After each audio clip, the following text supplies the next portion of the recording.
তারপর সে যেন সাথে সাথে পদক্ষেপটা নেয়, এইটা একটু করে। আর ওয়ার্ড ভিত্তিক যে ঝামেলাগুলো, এইগুলো যাতে ওয়ার্ডের একটা ই করে আপনি নিজে সিগনেচার দিয়ে এইভাবে আমাদের আমি কমিটি করে দেবো, ছাত্র জনতা সমন্বয় কমিটি করে দিব। আচ্ছা, এই যে আমাদের এক ছাত্র ভাই বেশ কিছু ভালো, আচ্ছা আমি বলি এগুলি আমরা দেখছি। আমাদের যেহেতু কার্যক্রম শুরু হয়ে গিয়েছে, সামনের দিনগুলিতে যে কোনো ফৌজদারি অপরাধের আপনার মামলা বিচার যে কোনো সময় হতে পারে। আজকে যে ঘটনাটা ঘটলো, আজকে 2024 সাল, 2026 সালে আজকের ঘটনা নিয়ে মামলা করা যাবে, আজকের ঘটনায় কোর্টে বিচার করা যাবে। ফৌজদারি সিস্টেমটাই হলো এরকম। আর পিরোজপুরে পুলিশের অনুপস্থিতিতে যেই অপরাধগুলি সংঘটিত, প্রত্যেকটা অপরাধ আমরা অ্যাড্রেস করব। আর আমাদের ছাত্র ভাই যারা এখানে ডিউটি করেছে, তাদের নিরাপত্তার দায়িত্ব পিরোজপুরবাসী সকলের। আমরা আছি তাদের সাথে, তাদের যে কোনো সমস্যার সমাধান আমি ওসিদেরকে বলে দিব, তারা তাৎক্ষণিকভাবে রেসপন্স করবে ইনশাল্লাহ।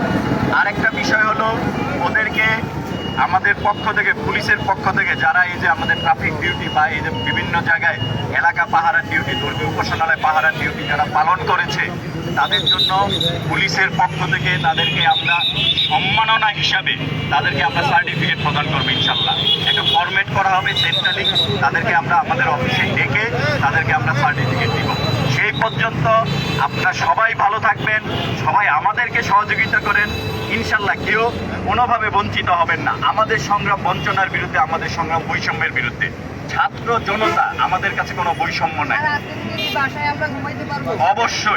অবশ্যই দেশ বাঁচলে জাতি বাঁচবে, আমাদের স্টুডেন্টরা বাঁচলে আমাদের দেশ আমরা ভবিষ্যতে গড়তে পারবো।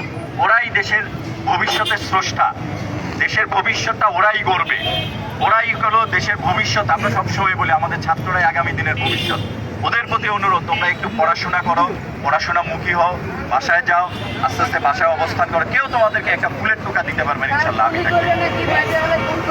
অনেকেই অনেক কথা বলে, তোমরা দেখেছো যে বিগত দিনগুলিতে অনেকেই তো অনেক কথা বলছে।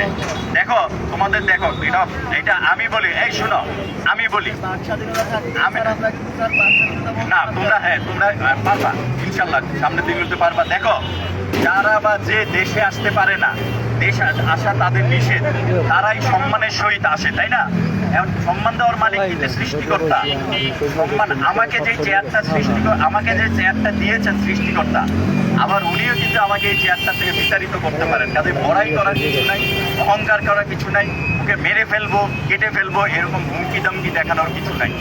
ক্ষমতা চিরস্থায়ী না, ক্ষমতা পরিবর্তনশীল, ক্ষমতার হাত বদল হয়। এটা আমাদের পিছনের দিনগুলিতে আমাদের ইতিহাস দেখিয়ে দিয়েছে, তাই না?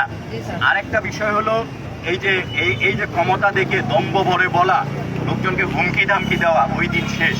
ওইটা পিরোজপুরে বাসীকে উদ্দেশ্য করে বলবো, ওই দিনগুলি আপনারা ভুলে যান। সামনের দিনগুলিতে তাকান, সামনের দিনগুলিতে আপনি আপনার চামড়া কিভাবে প্রোটেক্ট করবেন।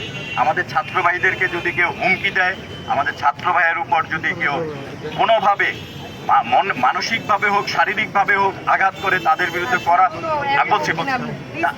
বিরুদ্ধে করা হুঁশিয়ারি,